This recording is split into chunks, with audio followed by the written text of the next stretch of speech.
Türkmenistanyň Içeri işler ministrliginden mara ugradylan ýörite komissiýa Baýramaly etrabynyň polisiýa edarasynda we Milli howpsuzlyk ministrliginiň ýerli bölüminde barlaglary geçirýär. Geçen aý bir adamyň öldürilmegi we bu işiň üstüni ýapmaga ýardam edenleri anyklamak boýunça geçirilýän bu derňewleriň çäginde etrabyň Milli howpsuzlyk gullugynyň birnäçe işleri işinden boşadyldy.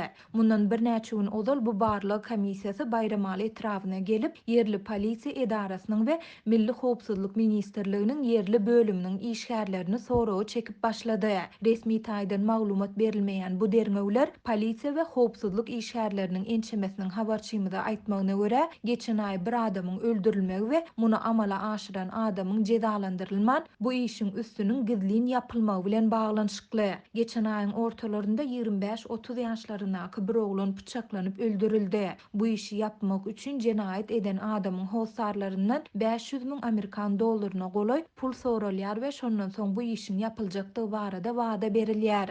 Jenaýatçy baý adamyň çagasy bolan üçin ýokardaky agdalan pul gerekli adama eltilip berilýär we bu iş bolmadyk ýaly ýapylýar diýip adynyň efirde aýdylmazlygyny soran Baýramalyly polisiýa işgärleriniň biri habarçymyza gurrun berdi. Ýöne onuň sözlerine görä bu wakadan soňra ölen adamyň howsarlary Aşgabatdaky baş prokuratura arz etdiler. Bu ardanyň netijesinde etraby Aşgabatdan ýörite komissiýa iberilýär we bu işiň üstüni ýapmaga kömek eden polisiýa hemde howpsuzlyk işgärlerini anyklamak boýunça derňew işleri geçirilýär. Derňewler başlanandan soň bu işi ýapmaga gatnaşandygy aýdylýan howpsuzlyk işgärleriniň ençemesi eýýäm işinden boşadyldy. Biziň ýurdumyzda para bilen hatda ölüm jezasyny hem ýapyp bolýar. Bu bolsa puluň bolmasa adalatyň ýokdugyny, köp meselede adalatsyz çözüt bolýandygyny aňladýar diýip Baýramalyly polisiýa işgäri aýtdy. Baýramalyda alınıp barlayan derňewleri işinden boşadylan howpsuzlyk işgärleriniň soňky ykbaly,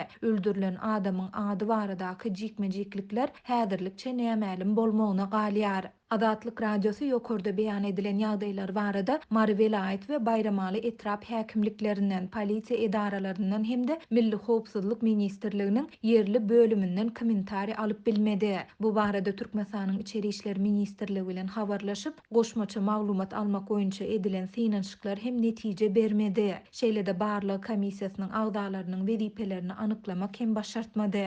Belläp geçsek, Adatlyk radiosynyň habarçylary ýurdun käbir edara kärhanalarynda derňew işleriniň geçirilýändigi barada şu aýyň ortalarynda hem habar beripdiler. Şonu Lewap vilayatynyň käbir edara kärhanalarynda we önümçilik zawodlarynda geçirilen derňewleriň çäginde düzgün bozmalaryň ýüze çykarlandygy, ençeme ýol başçynyň şol sanda howpsuzlyk gulluklarynyn wekilleriniň tutsaw edilendigi ma'lum boldy.